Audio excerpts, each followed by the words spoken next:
ইব্রাহিম দেওয়ান কথা শেষ করেই মাহতাব দেওয়ানের দিকে ইশারা করলেন। মাহতাব দেওয়ান চুপচাপ বাবার সব কথাবার্তা শুনছিলেন। মাহতাব বাবার ইশারা পেয়েই ফারিসের রুমের দিকে গিয়েছে। ফারিসের ডোরে শব্দ করে ফারিসকে ডাকতেই ফারিস ঠাস করে দরজাখানা খুলে দিল। মাহতাব দেওয়ান ফারিসের রুমে ঢুকে ফারিসের সাথে 1 মিনিট কথাবার্তা বলে ফারিসের কাছ থেকে কাবিননামা নিয়ে বেরিয়ে এলেন। মাহতাব কাবিননামা নিয়ে প্রথমে তাজউদ্দিন নেওয়াজের কাছে গেলেন, তারপর হাতে কাবিননামা ধরিয়ে দিয়ে বললেন, আপনি আর আপনার মিসেস ভালো করে সবটা দেখে নিন। বিবাহিত মেয়েকে কেউ কী করে বিয়ে দিবে বলেন তো? মানছি আমাদের ছেলের কোনো দোষ নেই, কারণ বিয়েটা আমাদের অজানা ছিল, কিন্তু যখন আমরা বিষয়টা ক্লিয়ার করলাম তখনও আপনারা আমাদের অবিশ্বাস করলেন, যেটা আমাদের ভুল। এখন তাই প্রমাণ দিতে বাধ্য হলাম। আমরা চাই না আমাদের এক মেয়ের জন্য আর এক মেয়ের শ্বশুরবাড়িতে কোনো ঝামেলা হোক, নয়তো এসব প্রমাণ পেশ করার কোনো প্রয়োজন মনে করতাম না। তাজউদ্দিন নেওয়াজ আর শাহানা দুজনেই কাগজটা দেখে চুপ করে রইলেন। বুঝতে পারলেন হয়তো এরা আসলেই বিবাহিত। তখন ফারিসের এই রকম আচরণের কারণটাও যেন সবাই বুঝল। লিভিং রুমে বসে থাকা প্রত্যেকেই বিস্ময়ে চোখ বড় বড় করে তাকালেন। আরহাম অবাক হয়ে বলল, তার মানে ফারিস তখন নিজের বউয়ের জন্য অন্য কোথাও বিয়ের প্রস্তাব শুনেই খেপেছিল। তাই তো বলি, হুট করে এত রেগে যাওয়ার কারণ কি? রুহান হাসতে হাসতে আরহামের কানে কানে বলল, বেড়া পাক্কা খেলোয়াড় রে। দেখেছিস, আমাদের সামনে সন্ন্যাসী বেশ ধরে থাকে, আর তলে তলে আমাদের আগেই বিয়ে সেরে ফেলেছে। প্রাপ্তিরা দলাদলি করে এক বিছানায় 4 জন শুয়েছিল, কিন্তু নিচ থেকে আবার চেঁচামেচির আওয়াজ পেয়ে হন্তদন্ত হয়ে নিচে নেমে এসেছিল। কাবিননামার কাগজ নিয়ে যখন কথা হচ্ছিল তখন তারা সবাই ওখানেই ছিল। ফারিস আর প্রাপ্তির বিয়ে হয়ে গিয়েছে কথাটা শুনে মোনালিসা আর নিধির চোখ কপালে উঠে গেল। প্রাপ্তি লজ্জায় আড়ষ্ট হয়ে চোখ মুখ খিচে বন্ধ করে রেখেছে। এসব তার কারণেই ঘটেছে বুঝতে পেরে তার বুকের ভেতরটা ভীষণ ছটফট করছে। প্রাপ্তির পাশে মোনালিসা দাঁড়িয়ে মিটমিটি হাসছে। মোনালিসা তো বিস্ময়ে হা হয়ে আছে। প্রাপ্তি আর ফারিসের বিয়ে হয়ে গিয়েছে, এটা সে ছাড়া দেওয়ান বাড়ির সবাই জানে। তার কাছে নিজের কেমন তুচ্ছ মনে হচ্ছে। মোনালিসা মুখ ফুলিয়ে চুপচাপ দাঁড়িয়ে আছে, কোনো কথা বলতে পারছে না। তাজউদ্দিন নেওয়াজ আর শাহানা সবটাই ক্লিয়ারলি জানার পরও মুখ কালো করে বসে আছে। শাহানা এখনো নিজের মনে জেদ ধরে বসে আছে। মনে মনে বলছে, এরা কেমন মানুষ, বউকে বউয়ের মতো কেন রাখে না। এখন এই মেয়েকে দেখে কত বড় স্বপ্ন দেখে বসেছিল, এখন সেটার কি হবে তাহলে। শাহানা মনে মনে বেশ অপমান বোধ করলেন। এখানে তিনি আর এক মুহূর্তও থাকতে পারবে না। আরহামের বাবা মার কাছে গিয়ে বললেন, তোমাদের ছেলে হবু শ্বশুরবাড়ি তোমরাই থাকো, আমি চলে যাচ্ছি। বলে শাহানা তার স্বামীকে নিয়ে প্রস্থান করলেন। আরহামের বাবা মা বেশ বিব্রত বোধ করলেন।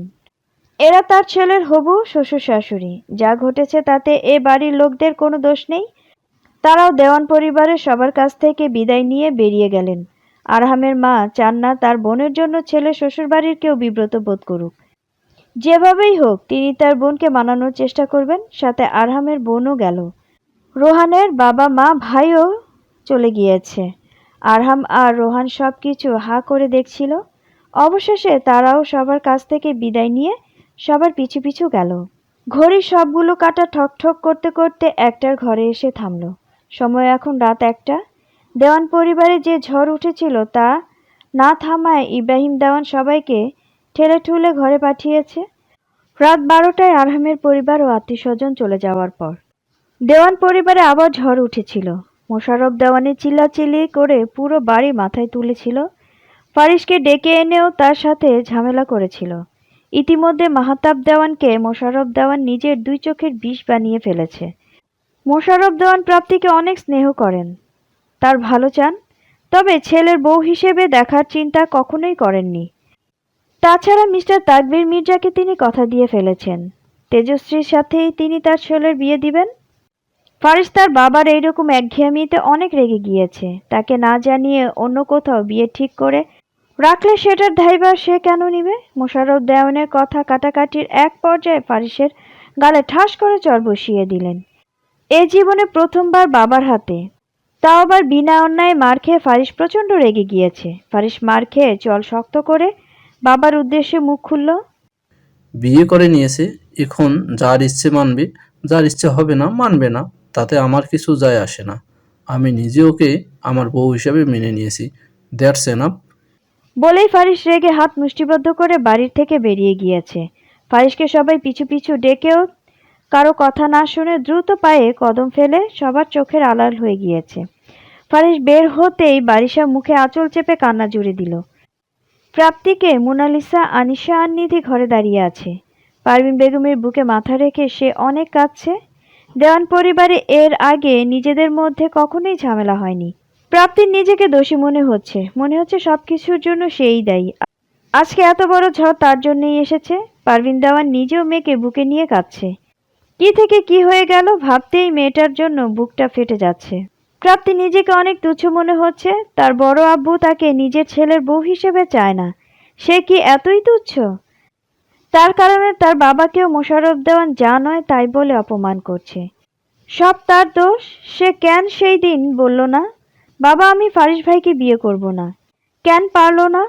সেদিন কেন ফারিসের সাথে বিয়ের কথা শুনে নিজেকে ধরে রাখতে পারল না? কেন? প্রাপ্তি অতিরিক্ত কান্না করতে করতে এক পর্যায়ে পারভিনের বুকে মাথা রেখে সেন্সলেস হয়ে পড়ল। প্রাপ্তি সেন্সলেস হয়ে পড়তেই উপস্থিত সবাই প্রাপ্তিকে ঘিরে কান্না জুড়ে দিল। মাহতাব দেওয়ান প্রাপ্তিকে পারভিনের থেকে ছাড়িয়ে একটা সোফায় শুইয়ে দিল। মোনালিসা দৌড়ে এক জগ পানি নিয়ে এলো। বারিশা প্রাপ্তির মাথাটা নিজের উরুর উপর নিয়ে বসেছে। পারভিন ২-৩ বার সামান্য পানি হাতে নিয়ে প্রাপ্তির মুখের উপর ছিটিয়ে দিতেই প্রাপ্তি পিটপিট করে চোখ খুলল। চোখ খুলে প্রথমেই মাহতাব দেওয়ানের মুখের পানে তাকালো। মাহতাব দেওয়ানের শুকনো মুখ দেখে প্রাপ্তি অনেক কষ্ট লাগলো। মুহূর্তেই প্রাপ্তি ২ চোখ জলে টইটুম্বুর হয়ে গেল। সবার দিকে এক পলক দেখে নিয়ে প্রাপ্তি চোখ বুজতেই বাম চোখের পাতা বেয়ে এক ফোঁটা জল গড়িয়ে পড়ল। মাহতাব তা লক্ষ্য করেই ছটফটিয়ে উঠল। কি হয়েছে আম্মা আপনার? কোথায় ব্যথা হচ্ছে? আব্বু আছে তো আপনার পাশে, কারো মানতে হবে না আপনাকে।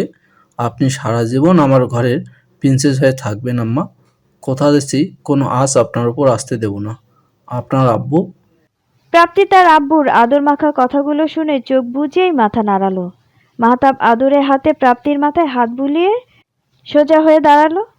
প্রাপ্তির চোখ খুলে তার থেকে একটু দূরে ইব্রাহিম দেওয়ান আর মোশাররফ দেওয়ানের কথা কাটাকাটি করতে দেখছেন।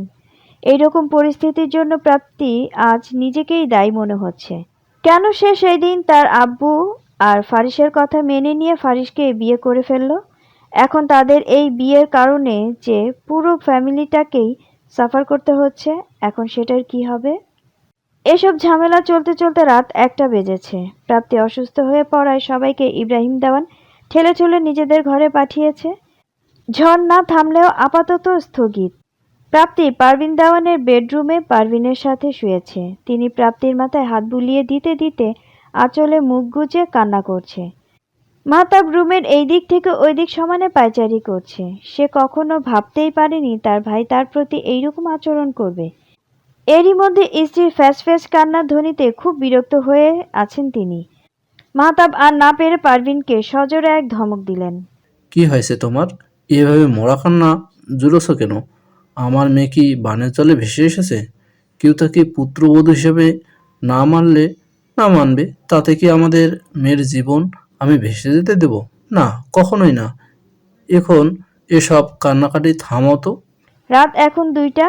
ফারিস সেই যে রাগ করে ঘর থেকে বেরিয়েছে, এরপর এখনো বাড়িতে ফেরেনি। বারিশার ছেলের চিন্তায় ফারিসের রুমে বসেই ছটফট করছে।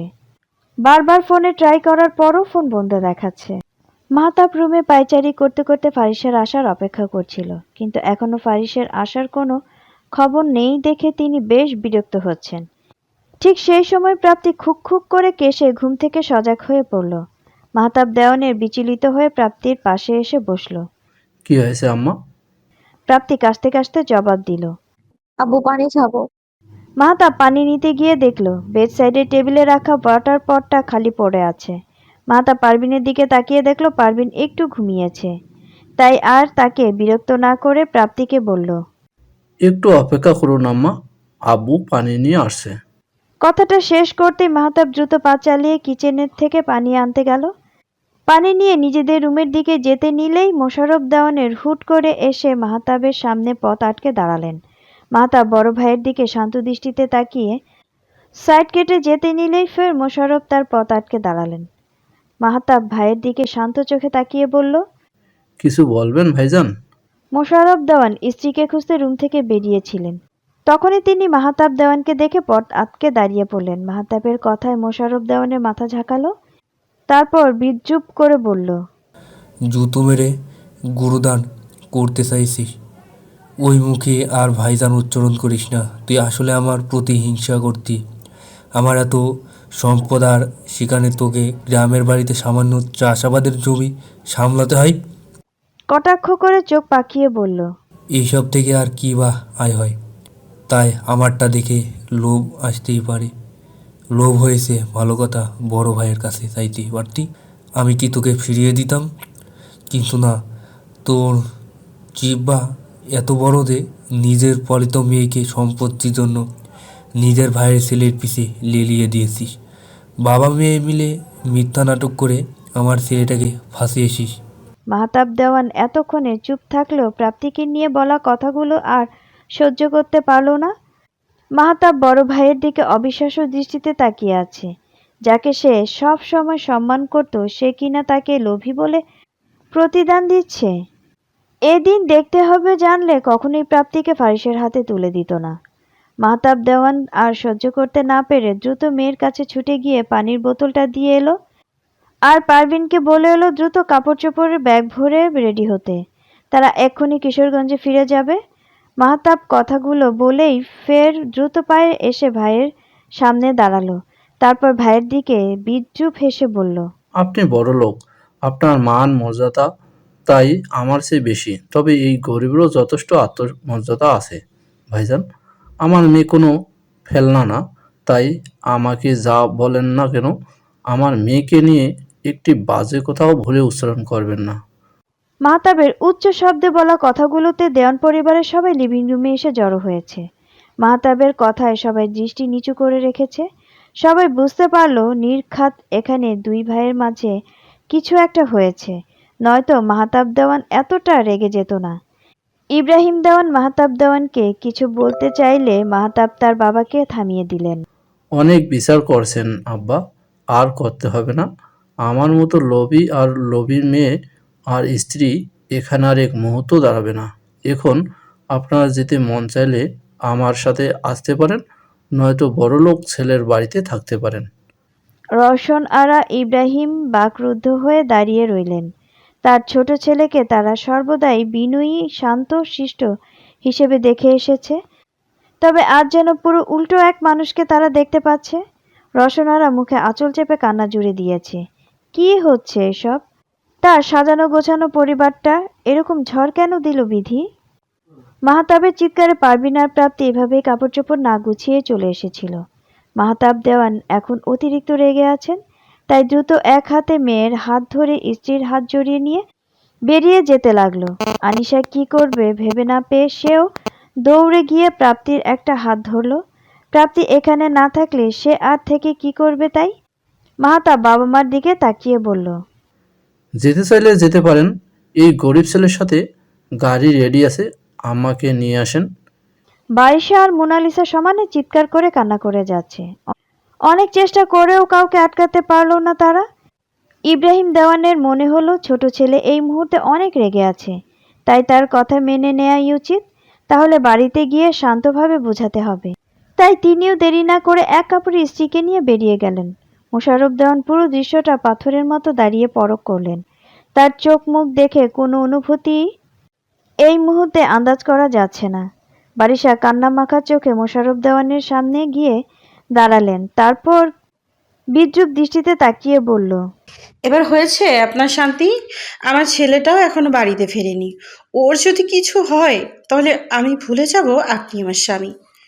বলেই গটগট করে নিজের রুমের দিকে চলে গেল বারিশা। মোনালিসা কাঁদতে কাঁদতে বাবার এক পলক দেখে নিজের রুমে ছুটে গেলেন। তার সব রাগ বিনা কারণে এখন আরহামের উপর গিয়ে পড়েছে। না এমন আত্মীয় নিয়ে আসতো আজকের এসব ঘটনা ঘটতো। মোনালিসাকে দৌড়ে চলে যেতে দেখে নিধিও তার পিছু পিছু দৌড়ে গেল। ভোর 5টায় ফারিস বাইক নিয়ে বাসায় ফিরল। সারা রাত তার বাসায় ফেরা হয়নি। রেগে গিয়ে অতিরিক্ত স্পিডে গাড়ি চালানোতে শরীরে অনেক জায়গায় ছিঁড়ে কেটে ফেলেছে। এখনও তার রাগ কন্ট্রোলে আসেনি। বারবার সেই ঘটনাগুলো মনে পড়তেই রাত হচ্ছে। ফারিস সদর দরজা পেরিয়ে ভেতরে প্রবেশ করতেই দেখল বারিশা কান্না করতে করতে নিস্তেজভাবে সোফায় হেলান দিয়ে বসে আছে। বারিশাকে এইভাবে বসে থাকতে দেখে ফারিসের আত্মাটা কেঁপে উঠল। দৌড়ে নিজের মায়ের কাছে গিয়ে মাকে জড়িয়ে ধরতেই বারিশা নিজেও ছেলেকে জড়িয়ে ধরল। ফারিস মাকে জড়িয়ে রেখে পুরো বাসার আশপাশে চোখ বুলাতেই তার বুকটা ধক করে উঠল। পরিবেশটা অনেক ঠান্ডা আর নিস্তেজ মনে হচ্ছে, যা ফারিসের ভীতি আরও বাড়িয়ে দিল। কি হয়েছে আম্মু? আমি চলে গেলে এখানে আর কি কি ঘটেছে বলো আমাকে। বারিশা ছেলের বুক থেকে মাথা তুলে বললেন, তোমার দুলাভাইও চলে গিয়েছে রাতেই। মাহতাব কোনো কারণে অনেক রেগে গিয়েছিল। এক কাপড়েই প্রাপ্তিকে সাথে টানতে টানতে নিয়ে গিয়েছে। আমি অনেক চেষ্টা করেছি সবাইকে ফেরানোর, কিন্তু কেউ আমার কথা শোনেনি বাবা। ফারিস মায়ের মুখ থেকে কথাগুলো শুনে তড়াক করে তাকালো। রাগে ইতিমধ্যেই চল শক্ত করে নিয়েছে। দুদিন ধরে সে অনেক ব্যস্ততায় দিন পার করছে। এর মধ্যে একদিনেই এত কিছু ঘটে গেল। তার উপর 2বার অ্যাটাক করানো হলো। ফের এই বিয়ে নিয়ে পরিবারে এত ঝামেলা। 2 রাত ফারিস তার চোখ দুটো একটু এক করতে পারেনি। কি আর বলবে। আজকের দিনটাও পুরোই বাঁশ খাওয়ার মতোই একটা দিন ছিল। ফারিস রাগে হাত মুষ্টিবদ্ধ করে বারিশার পাশে বসে পড়ল। বারিশা ছেলেকে পরখ করে দেখলেন ফারিসের শরীরের অনেক জায়গায় কেটে ছিঁড়ে গিয়েছে। বারিশা মুহূর্তেই বিচলিত হয়ে পড়ে ফারিসের আঘাতগুলো দেখতে লাগলো। মাকে এইরূপ করতে দেখে ফারিস মৃদু ঠোঁট বাঁকিয়ে হাসল। তারপর শান্ত স্বরে বলল, কিছু হয়নি আম্মু, তুমি এখন শান্তভাবে বসো তো। পারলে আমাকে 1 প্লেট ভাত খাইয়ে দাও, অনেক ক্ষুধা লেগেছে। বারিশা কাপড়ের আঁচলে চোখ মুছে উঠে দাঁড়ালো। তারপর ফারিসের মাথায় হাত বুলিয়ে বলল, আচ্ছা ঠিক আছে। বলেই তিনি কিচেনে চলে গেল ফারিসের জন্য খাবার গরম করতে। ফারিস তাড়াতাড়ি নিজের রুমে গিয়ে ফ্রেশ হয়ে নিল। ফারিস ওয়াশরুম থেকে বের হয়ে দেখল বারিশা খাবার হাতে নিয়ে বিছানায় বসে আছে। ফারিস তার আম্মুর পাশে গিয়ে বসতেই বারিশা ফারিসকে খাবার খাওয়ানো শুরু করলো। খাবার শেষ হতেই ফারিস চুপচাপ বিছানায় শুয়ে গায়ে কম্বল টেনে নিল। বারিশা বেশ অবাক হলো ছেলের এরকম কাজে। আসার পরে ইব্রাহিম দেওয়ান চলে গিয়েছে শুনে অনেক রেগে গেলেও বারিশার কান্নাকাটি দেখে ফারিস আর তেমন উগ্রতা দেখায়নি। ফারিস শুয়ে তার মাকে বলল, আম্মু প্লিজ লাইটটা অফ করে দিয়ে যাও, আমাকে একটু পরেই উঠে পড়তে হবে। ফারিস শুয়ে পড়তেই বারিশা লাইট অফ করে দিয়ে ফারিসের রুমের দরজা চাপিয়ে দিয়ে চুপচাপ বেরিয়ে গেল। সকাল 7টায় ফারিস ঘুম থেকে উঠে ফ্রেশ হয়ে নিল। তারপর কাউকে কিছু না বলেই গাড়ি নিয়ে বেরিয়ে পড়ল কিশোরগঞ্জে যাওয়ার উদ্দেশ্যে। আজকের সকালটা যেন একটু বেশি শান্ত আর নরম। পাখির মিষ্টি ডাক প্রাপ্তির কানে আসতেই প্রাপ্তি ছটফট করে বিছানা থেকে উঠে পড়ল। প্রাপ্তি জানালার পর্দা সরিয়ে বাইরে তাকাতেই দেখল হালকা ঝলমলে রোদ চারপাশটা আলতো আলতো করে জেগে উঠছে।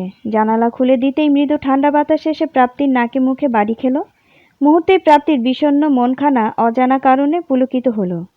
প্রাপ্তি মাথায় ভালো করে ওড়না টেনে ঘড়ির দিকে তাকাতেই দেখল সকাল 9টা বাজে। মুহূর্তেই প্রাপ্তির চোখ কপালে উঠে গেল। এত বেলা অবধি সে কখনোই ঘুমায় না। কাল রাতে শরীর অতিরিক্ত ক্লান্ত থাকায় মনে হচ্ছে একটু বেশি ঘুমাচ্ছিল। প্রাপ্তিকে কাল রাতে ঢাকা থেকে কিশোরগঞ্জে ফিরতে ফিরতে প্রায় ভোররাত হয়ে গিয়েছিল। ঢাকা থেকে আসার সময় প্রায় অর্ধেক রাস্তা প্রাপ্তি পারভিনের বুকে মাথা রেখে কাঁদতে কাঁদতে এসেছে।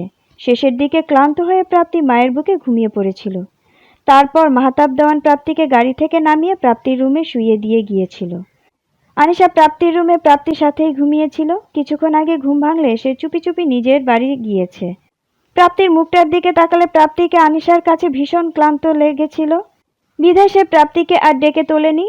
হুট করেই কালকের ঘটনাগুলো প্রাপ্তির মনে পড়তেই চোখ জোড়ায় অশ্রু নেমে এলো। বারবার কেন যেন ফারিসের কথা তার খুব মনে পড়তে লাগলো। হুট করেই কাল রাতে তর্কাতর্কির সময় ফারিসের বলা কিছু কথা প্রাপ্তির কানে ভেসে উঠল। বিয়ে করে নিয়েছে, এখন যার ইচ্ছে হবে মানবে, যার ইচ্ছে হবে না মানবে না। আমি ওকে আমার বউ হিসেবে মেনে নিয়েছি, দ্যাটস এনাফ। প্রাপ্তি মনে মনে বিড়বিড় করে বলল, বউ। ইস, সেই ফারিসের বউ। প্রাপ্তি বিড়বিড় করে কিছু বলে নিজেই লজ্জায় রাঙা হয়ে গেল। প্রাপ্তির ফর্সা গাল দুটো লাল আভা ফুটে উঠেছে। প্রাপ্তিকে দেখতে এখন একদম লাল পাকা টমেটো লাগছে। প্রাপ্তি ধীরে ধীরে সদর দরজা পেরিয়ে বাগানে চলে গেল। সবাই একটু ক্লান্ত থাকায় ভোরের নামাজ পড়ে আবার ঘুমিয়েছে। প্রাপ্তি বাগানে কিছুক্ষণ হাঁটাহাঁটি করে বাড়ির পেছনের দিকে পুকুরটার সামনে এসে দাঁড়ালো। পুকুরের পানিতে মিষ্টি রোদ এসে পড়েছে। টলমলে পানি দেখে প্রাপ্তির খুব লোভ হলো। যদি সে সাঁতার জানতো, এক মুহূর্ত চোখ বুজে নেমে যেত। তবে সে সাঁতার না জানলেও পুকুরে নামবে বলে ঠিক করে নিল। বেশি দূর না গিয়ে ঘাটের কাছে নেমে একটু গা ডুবিয়ে নিবে। তাছাড়া আজকে সবাই ঘুমিয়ে আছে, তাই ঠান্ডা লাগবে বলে কেউ বাধা দিতে পারবে না। প্রাপ্তি ভাবলো ঘাটের দিকটায় নেমে একটু গা ডুবিয়ে তাড়াতাড়ি উঠে পড়বে। বেলা এখন 10টা মেবি, সবাই ওঠার আগেই তার ঘরে চলে যেতে হবে। প্রাপ্তি ওড়নাটা খুলে পুকুরের ঘাটে রেখে দিয়ে আস্তে আস্তে পুকুরে নেমে দাঁড়ালো। বেশি দূরে যায়নি সে, ঘাট থেকে 2 হাত দূরে নেমে দাঁড়িয়েছে। পুকুরটা অনেক পুরনো আর অনেক বড়। পুকুরটার গভীরতাও অনেক, তাই দূরে যাওয়া সাহস করতে পারল না প্রাপ্তি। প্রাপ্তির বুক সমান পানিতে দাঁড়িয়ে 2 হাত ভরে পুকুরের পানি তুলে নিচ্ছে, আবার সেটা তার পাশাপাশি বৃষ্টির মতো করে ছিটিয়ে দিচ্ছে। পানির ফোঁটাগুলো পুকুরের পানিতে পড়ে ছোট ছোট তরঙ্গের সৃষ্টি করছে, আবার মিলিয়ে যাচ্ছে। প্রাপ্তি সেগুলো দেখতে দেখতে খিলখিল করে হেসে যাচ্ছে। ছোট্ট বাচ্চাদের ন্যায় প্রাপ্তির মুখটায় নানান রহস্য খেলা করছে। কি মিষ্টি সেই চাহনি! যে কেউ দেখলেই বলবে এই মেয়ে তো নিতান্তই বাচ্চা। সপ্তাদশে কি করে হতে পারে? প্রাপ্তির 17 বছর 3 মাস চলছে। ফারিসের সাথে যেদিন তার বিয়ে হয়েছিল সেদিন সে 17 বছর শেষ করে 18তে পা রেখেছিল। ফারিসের গাড়িটা মাত্রই দেওয়ান পরিবারের গেট পেরিয়ে ভেতরে ঢুকলো। ফারিস গাড়ি থেকে নেমে যেই বাড়ির ভেতরে পা বাড়াবে তখনই তার কানে খিলখিল হাসির ঝংকার এসে বাড়ি লাগলো। ফারিস সেই মেয়েলি খিলখিল মিষ্টি হাসির ঝংকারে দাঁড়িয়ে পড়ল। প্রাপ্তি পুকুরের পানি দিয়ে খেলতে খেলতে দেখলো তাদের রাজহাঁসটা তার ছোট ছোট ছানা নিয়ে পুকুরে সাঁতার কাটতে নেমেছে।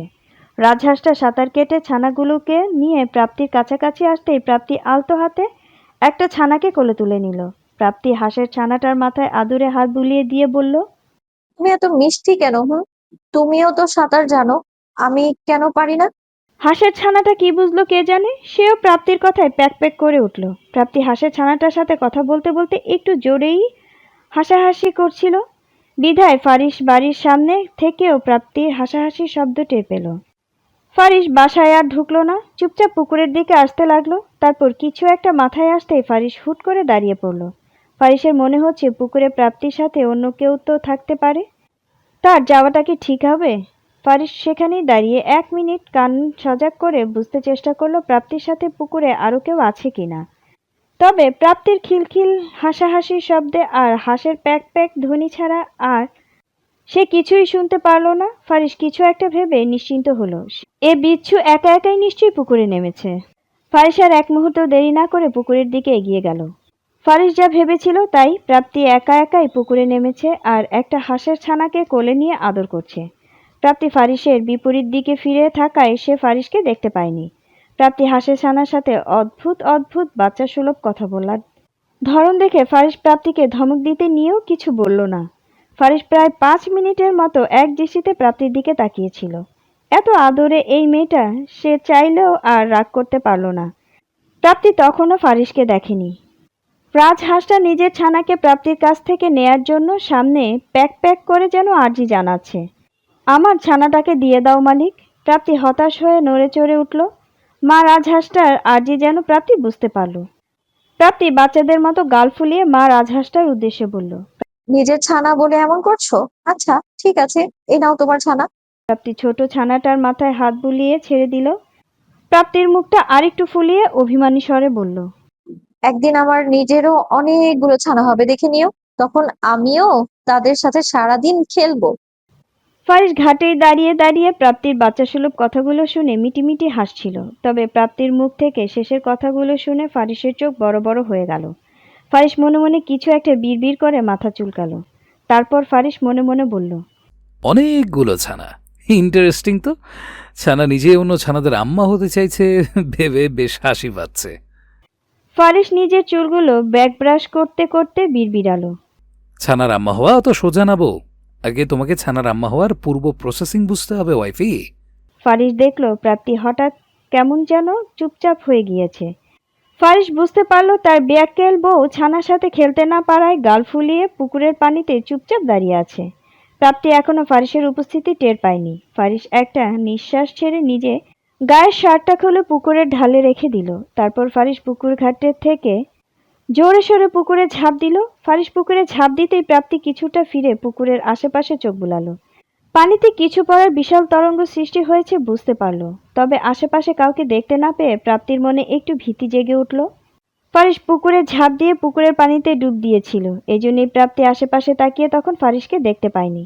প্রাপ্তি উসখুস করতে করতে পুকুরের চারপাশটা দেখছিল। তখনই ফারিস ডুবে ডুবে পানির নিচ দিয়ে সাঁতার কেটে এসে প্রাপ্তির সামনাসামনি দাঁড়িয়ে পড়ল।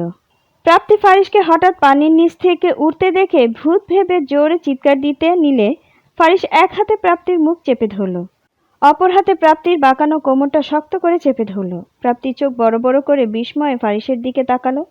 প্রাপ্তি মনে হচ্ছে তার মা তাকে ছোটবেলায় বলেছিল পুকুরের পানির নিচে কালো ভূত আছে, তাই কখনো একা একা পুকুরে যাবে না, নয়তো ভূত তোমাকে নিয়ে যাবে। পারভিন অবশ্য প্রাপ্তিকে পুকুরে নামা ঠেকাতেই ছোটবেলায় প্রাপ্তিকে মিথ্যে গল্প শোনাতো। সেগুলো প্রাপ্তি এতদিন ভুলতে বসেছিল, তবে আজকের ঘটনায় তার মায়ের বলা সেই কথাগুলো তার আবার মনে পড়ল। তবে প্রাপ্তির মনে হলো তার মায়ের কথা সামান্য ভুল আছে। আসলে এই পুরুষ কালো ভূত নয়, বরং ফারিস ফটোকপি এক ভূত আছে, যে কিনা ফারিসের মতোই সুন্দর আর হ্যান্ডসাম। প্রাপ্তি অনেক টিভি সিরিয়ালে দেখেছে ভূত যে কারোই রূপ ধারণ করতে পারে। প্রাপ্তি আগে এসব বিশ্বাস না করলেও আজকে হাতে নাতে প্রমাণ পেল। এসব ভাবতে ভাবতেই ভয়ে প্রাপ্তি পুরো শরীর কাটা দিয়ে উঠল। প্রাপ্তি অদ্ভুতভাবে ফারিসের দিকে তাকিয়ে রয়েছে। ফারিস ততক্ষণে এক দৃষ্টিতে প্রাপ্তির মুখের দিকে তাকিয়েছিল। প্রাপ্তিকে নিজের দিকে চোখ বড় করে ভীতু চোখে তাকিয়ে থাকতে দেখে ফারিস ভ্রু কুঁচকে চোখ ছোট করে তার দিকে তাকালো। তারপর কিছু একটা ভেবে প্রাপ্তির মুখ থেকে হাত সরিয়ে নিল। তবে প্রাপ্তির কোমরে রাখা ফারিসের বাম হাতের বাঁধনটা আরও খানিকটা গাঢ় হলো। প্রাপ্তির কোমরে হাত রেখেই ফারিস প্রাপ্তিকে আরও নিজের কাছাকাছি নিয়ে আসলো।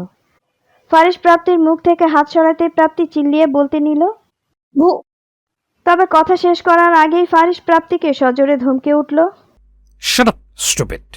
ফারিসের ধমকে প্রাপ্তির হৃৎপিণ্ডটা ধক করে উঠল, সেই সাথে মাথাতেও যেন কিছু একটা ঢুকলো। প্রাপ্তি ধমক খেয়ে বিস্ময় ভরা চোখে ছোট বাচ্চাদের মতো পিটপিট করে ফারিসের দিকে তাকালো। ফারিসও ভ্রু কুঁচকে প্রাপ্তির দিকে তাকিয়ে আছে। প্রাপ্তি ফারিসের বাহু বন্ধনে কচুমচু করে উঠতেই ফারিস ধ্যান ভাঙল।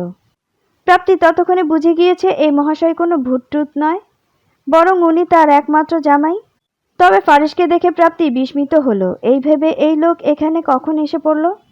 প্রাপ্তি নড়াচড়া করতে নিলে ফারিস বেশ বিরক্ত হলো, তবে কিছু বলল না, কেবল প্রাপ্তিকে নিজের কাছে আরও শক্ত করে চেপে ধরল। ফারিসের গায়ের স্পর্শে প্রাপ্তির হাঁসফাঁস লাগছে। আমতা আমতা করে বলল, কি করছেন, ছাড়ুন। ফারিস প্রাপ্তির কথাগুলো শুনে এই পর্যায়ে প্রাপ্তিকে নিজের সাথে আগের তুলনায় আরও শক্ত করে চেপে ধরল। ফারিসের শরীরের সাথে প্রাপ্তির শরীর একদম লেপ্টে থাকায় প্রাপ্তির দম বন্ধ লাগছে ভীষণ। প্রাপ্তি চোখ বুজে আছে। ফারিস দৃষ্টি ততক্ষণে প্রাপ্তির পুরো শরীরে নেমে গিয়েছে। প্রাপ্তি মৃদু কাঁপা সুরে ফের বলল, ছাড়ুন। ফারিস প্রাপ্তির তীর তীর করে কাঁপতে থাকা ঠোঁটগুলোর দিকে তাকিয়ে তেড়াভাবে উত্তর দিল। ছাড়বো না। প্রাপ্তি আর কথা শেষ করতে পারল না, তার আগেই ফারিস প্রাপ্তির ঠোঁট জোড়া আঁকড়ে ধরল। ফারিসের এইরকম কাজে প্রাপ্তির চোখ বড় বড় হয়ে গেল, সেই সাথে তার পুরো শরীরে এক অদ্ভুত শিহরণ ছড়িয়ে পড়ল। প্রাপ্তি ফারিসের বুকে সমানে ধাক্কা দিয়ে যাচ্ছে, তবে তার চুনোপুটি শরীর নিয়ে ফারিসের নিজের উপর থেকে এক চুলও নড়াতে পারল না। প্রায় 5 মিনিট পর ফারিস নিজেই প্রাপ্তিকে ছেড়ে দিল। ফারিসের কাছ থেকে ছাড়া পেতেই প্রাপ্তি সজোরে শ্বাস নিতে নিতে এক হাতে হাওয়া দিতে লাগলো। ফারিস নিজের ঠোঁট মুছতে মুছতে প্রাপ্তির কার্যক্রম পরখ করছিল। ফারিসের ঠোঁটের কোণায় শয়তানি হাসি। প্রাপ্তি কিছুটা শান্ত হয়ে মাথা নিচু করে চুপচাপ দাঁড়াতেই ফারিস প্রাপ্তির এক হাত ধরে হ্যাঁচকা টানে নিজের দিকে নিয়ে এলো। আকস্মিক বল প্রয়োগে ফারিস তার প্রাপ্তির আশেপাশে পানির তরঙ্গ সৃষ্টি হলো। ফারিস প্রাপ্তিকে নিজের কাছে নিয়ে এসে ডান হাতে বুড়ো আঙ্গুল দ্বারা প্রাপ্তির ঠোঁটে স্লাইড করতে করতে বলল, little cherry, the taste of your lips feels like divine nectar. ফারিসের কথায় প্রাপ্তির কানে আসতেই প্রাপ্তি লজ্জায় মাথা নুইয়ে নিল। মিনমিন সুরে বলল, ছাড়ুন আমায়। ফারিস তার বাম হাত দিয়ে প্রাপ্তির কোমর আঁকড়ে ধরে রেখেছিল। প্রাপ্তির মুখ থেকে ছাড়ুন কথাটা শোনা মাত্রই প্রাপ্তির কোমরে শক্ত হাতের থাবা বসালো। প্রাপ্তির সাথে সাথে ব্যথা পেয়ে আহ করে উঠল। ফারিস কিছু বলল না। 1 মিনিট সময় প্রাপ্তি নিজেকে সামলে নিল। ফারিসের দিকে তাকিয়ে দেখলো ফারিস তার দিকে ঘোর লাগা দৃষ্টিতে তাকিয়ে আছে। ফারিসের নিজের দিকে এভাবে তাকিয়ে থাকতে দেখে প্রাপ্তি ভ্রু কুঁচকালো। তারপর ফারিসের দৃষ্টি অনুসরণ করে নিজের দিকে তাকাতেই লজ্জায় দুহাত বুকে আড়াআড়ি করে ধরল। প্রাপ্তির পরনে কালকের পরা সাদা থ্রি পিস ছিল। প্রাপ্তি নিজের ওড়নাটা খুলে রেখে নেমেছিল পুকুরে। এইদিকে কেউ আসে না, তাই ওড়না খুলেই নেমেছিল সে। ভেবেছিল ঘাটে উঠে জামার উপর ওড়না জড়িয়ে ঘরে চলে যাবে। সাদা জামাটা পুকুরের পানিতে ভিজে একদম শরীরের সাথে লেগেছিল, বিধায় শরীরের প্রতিটি ভাঁজই সূক্ষ্মভাবে দেখা যাচ্ছিল। প্রাপ্তি ভীষণ লজ্জা লাগছে। পারলে সে এখনই ফারিসের সামনে থেকে এক নিমিষেই হাওয়া হয়ে যেত। প্রাপ্তি দুহাত আড়াআড়ি করে দাঁড়িয়ে আছে লজ্জা মাখা মুখে। প্রাপ্তিকে এইরকম করতে দেখে ফারিসের দৃষ্টি সরিয়ে নিল। তারপর অন্যদিকে তাকিয়ে বলল, এখন আর ঘুরে লাভ কি ম্যাডাম, যা দেখার আগেই দেখে ফেলেছি। ফারিসের কথায় প্রাপ্তির চোখ দিয়ে পানি আসবে আসবে ভাব। প্রাপ্তি চোখ মুখ শক্ত করে বলল, অসভ্য পুরুষ।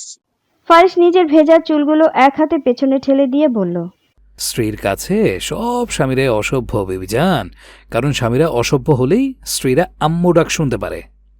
ফারিসের লাগাম ছাড়া কথায় প্রাপ্তির কান গরম হয়ে গিয়েছিল। এমনিতেই এই লোকের মুখ দিয়ে বোমা মেরেও কথা বের করা যায় না, আর আজকে দেখো কেমন নির্লজ্জের মতো খই ফুটাচ্ছে। ফারিসের কথার বিপরীতে প্রাপ্তি আর কোনো কথা বলতে পারল না। তার ভীষণ লজ্জা পাচ্ছে। প্রাপ্তিকে লজ্জায় কাচুমাচু করতে দেখে ফারিস ঠোঁট কামড়ে হাসল। তারপর কোনো কথা না বলে প্রাপ্তিকে পাজা কোলে নিয়ে নিল। ফারিস প্রাপ্তিকে হুট করে কোলে তুলে নেয়। প্রাপ্তি লজ্জায় হাত পা ছুটতে লাগলো। ফারিস প্রাপ্তিকে এইরকম করতে দেখে প্রাপ্তির দিকে চোখ গরম করে তাকাতেই প্রাপ্তি ভয়ে সিটিয়ে গেল। প্রাপ্তি ফারিসের দিকে তাকিয়ে মিনমিন সুরে বলল, কি করছেন? কোলে কেন নিয়েছেন? কেউ দেখ। প্রাপ্তি কথা শেষ করতে পারল না, তার আগেই ফারিস প্রাপ্তিকে ধমকে উঠল, চুপ, বেশি সাহস বেড়ে গিয়েছে না? একদম কোনো কথা বলবি না। পুকুরে একা একা নেমেছিলি কোন সাহসে? সাঁতার জানিস তুই? ডুবে গেলে কি হতো বেদব? আমি যদি দেখি কখনো পুকুরে নামতে, তাহলে তোর হাত পা ভেঙে ঘরে বসিয়ে রাখবো বলে দিলাম। আর আজকে যদি জ্বর আসে তবে দেখিস তোকে যদি আচ্ছন্ন দিই আমি। ফারিসের ধমকে প্রাপ্তি একদম শান্ত হয়ে গিয়েছে। ফারিস প্রাপ্তিকে পাজা কোলে নিয়েই ঘাটের উপরে উঠল। তারপর ঘাটে প্রাপ্তিকে নামিয়ে দিল। ফারিস ঘাট থেকে প্রাপ্তির ওড়নাটা তুলে প্রাপ্তির শরীরে সুন্দর করে জড়িয়ে দিল। ফারিস নিজের শার্টটাও তুলে নিয়ে প্রাপ্তির হাতে ধরিয়ে দিল। প্রাপ্তিকে আবার আগের মতো পাজা কোলে তুলে নিল। প্রাপ্তি এবার আর বাধা দিল না, কারণ বাধা দিলে তেমন লাভ হবে না সে বুঝে গিয়েছে। ফারিস প্রাপ্তিকে পাজা কোলে নিয়েই বাড়ির ভেতরে ঢুকলো। রসনারা বসার রুমেই ছিল, বাকি সবাই নিজেদের রুমে ছিল। রসনারা প্রাপ্তিকে নিয়ে ফারিসকে এভাবে ঢুকতে দেখে তিনি ভূত দেখার মতো চমকে উঠল। তিনি তাড়াহুড়ো করে ফারিস আর প্রাপ্তির দিকে এগিয়ে গেল। তিনি বিস্মিত চোখে ফারিস আর প্রাপ্তির দিকে তাকিয়ে প্রশ্ন করল, এ কি দাদু ভাই, তোমরা দুজনে এভাবে ভিজে কোথা থেকে এলে? আর তুমি কিশোরগঞ্জে আসলে কখন? ফারিস প্রাপ্তিকে কোলে রেখেই তার দাদির কথার জবাব দিল, কিছুক্ষণ আগে এসেছি দাদি, এসে দেখি এই বিচ্ছু একা একা পুকুরে নেমেছে, তাই একে গিয়ে পুকুর থেকে তুলে আনলাম। এখন একে ঘরে দিয়ে আসছি। ও আচ্ছা, ঠিক আছে, দুজনে তাড়াতাড়ি পোশাক পাল্টে নাও, নয়তো ঠান্ডা লেগে যাবে। ফারিস ছোট করে দাদির কথা সমাপ্তি দিল। হুম। ফারিস প্রাপ্তিকে প্রাপ্তির রুমের দরজার সামনে নামিয়ে দিয়ে নিজের রুমে চলে গেল।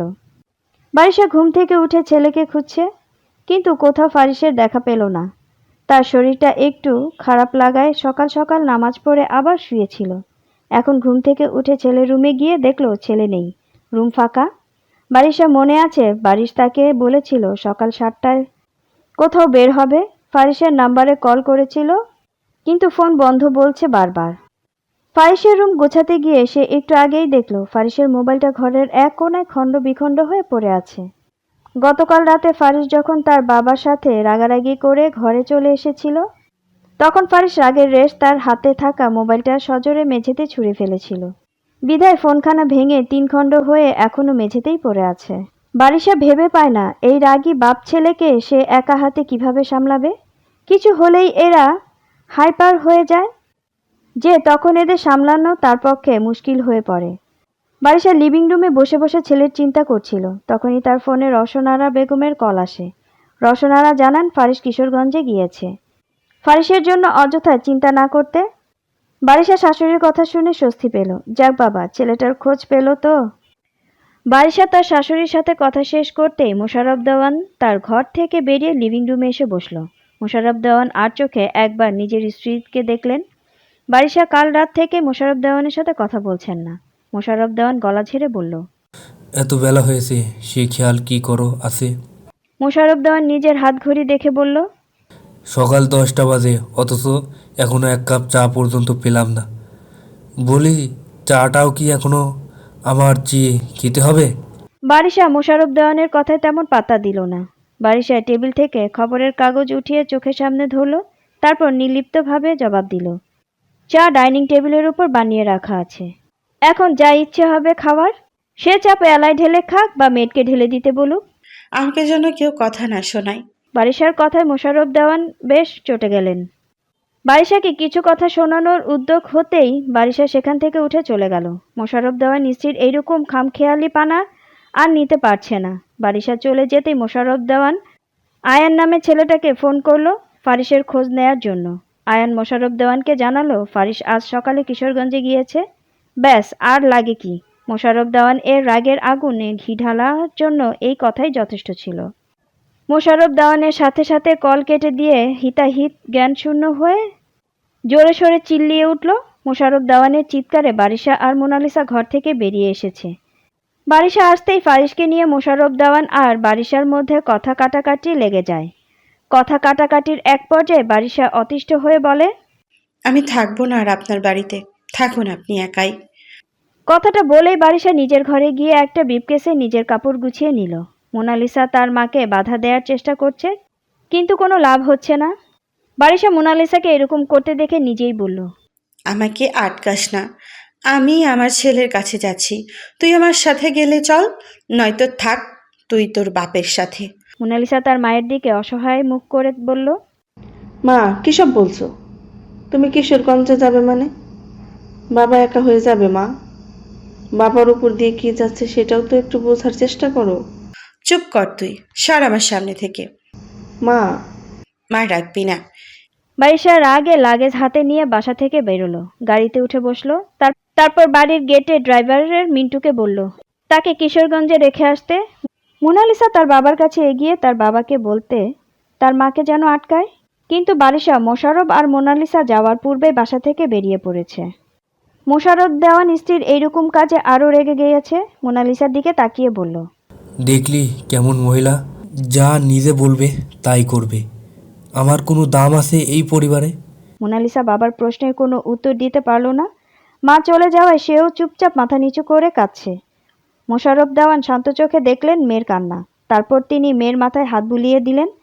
কাঁদিস না মা। কথাটা বলেই মোশাররফ দেওয়ান আর দাঁড়ালো না, গটগট করে নিজের রুমের দিকে চলে গেলেন তিনি। মোনালিসার চোখ থেকে আরও 2 ফোঁটা অশ্রু গড়িয়ে পড়ল টুপ করে। প্রাপ্তি জামা কাপড় পাল্টে একটা পার্পল কালারের সুন্দর 3 পিস পরে নিয়েছে। অনেক দিন পর নিজের রুমটায় আবার ফিরে আসার প্রাপ্তি সবকিছু সুন্দর করে গুছিয়ে রাখতে ব্যস্ত হয়ে পড়ল। পুরো রুম গুছিয়ে প্রাপ্তি বুক সেলফের কাছে গিয়ে দাঁড়ালো। এখানে কয়েকটা উপন্যাসের বই ব্যতীত পুরো সেলফটা একাডেমিক বই দিয়ে ভরপুর। প্রাপ্তি এক এক করে সবগুলো বই নামিয়ে ময়লা পরিষ্কার করে আবার বুক সেলফে বইগুলো সুন্দর করে তুলে রাখলো। ফারিস নিজেও নিজের রুম থেকে শাওয়ার নিয়ে একেবারে পরিপাটি হয়ে বেরিয়েছে। তার পরনে ব্ল্যাক কালারের শার্ট ও প্যান্ট। ফারিসের গায়ের রঙের সাথে কালো রঙটা অনেক আকর্ষণীয় লাগছে। এক কথায় তাকে দেখতে এমন মারাত্মক হ্যান্ডসাম লাগছে। ফারিস নিজের রুম থেকে বেরিয়ে প্রাপ্তি রুমের দিকে এগোতে লাগলো। প্রাপ্তি নিজের রুমের দরজাটা খোলা রেখেই ঘর গোছাচ্ছে। প্রাপ্তি এক মনে বুক সেলফে বই রাখতে রাখতে গান ধরলো। ও সামনে তোমার সনে, সামনে তোমার সনে, একলা পাইয়া ছেড়ে সাম। ফারিস প্রাপ্তির রুমের দরজার সামনে এসে দাঁড়াতেই প্রাপ্তির কণ্ঠে এই গান শুনে দরজায় হেলান দিয়ে বুকে 2 হাত গুজে দাঁড়িয়ে পড়েছিল। ফারিসের উপস্থিতি অবশ্য প্রাপ্তি টের পায়নি। প্রাপ্তি যে পর্যন্ত গান গাইল, এর পরের লাইন ফারিস প্রাপ্তির গাওয়ার আগেই গেয়ে উঠল। আজ পাশা খেলবো রে শাম, আজ পাশা খেলবো রে শাম। পুরুষালী কণ্ঠে নিজের গাওয়া গানের পরের লাইনগুলো শুনেই প্রাপ্তি ফট করে পেছনে তাকিয়ে দেখলো ফারিস তার দিকে তাকিয়ে গানের সুর তুলছে। প্রাপ্তি ফারিসের দিকে তাকাতেই দুজনের দৃষ্টি মিলিত হলো। ফারিস প্রাপ্তিকে চোখ টিপ দিল। ফারিসের সামনে ধরা পড়ে যাওয়ায় প্রাপ্তি বেশ লজ্জা পাচ্ছে। তার উপর এইরকম গানের লিরিক্স গাইতে গিয়ে প্রাপ্তি এইরকম গান সচরাচর গায় না। তবে আজ তাকে কেন যে বানরে নাচিয়েছিল কে জানে। প্রাপ্তি লজ্জায় অন্যদিকে তাকিয়ে চোখ বুজে নিয়েছে। ফারিস মিটিমিটি হেসে প্রাপ্তির কাছে এসে দাঁড়ালো। প্রাপ্তি এখনো উল্টো দিকে ফিরেই দাঁড়িয়ে আছে। ফারিস প্রাপ্তির কাছাকাছি এসে প্রাপ্তির পেটে নিজের বাম হাত রেখে প্রাপ্তিকে পেছন থেকেই টেনে এনে নিজের বুকের সাথে মিশিয়ে নিল। ফারিস প্রাপ্তিকে বুকের সাথে চেপে ধরায় প্রাপ্তির পিঠ ফারিসের বুকের সাথে লেপ্টে গেছে।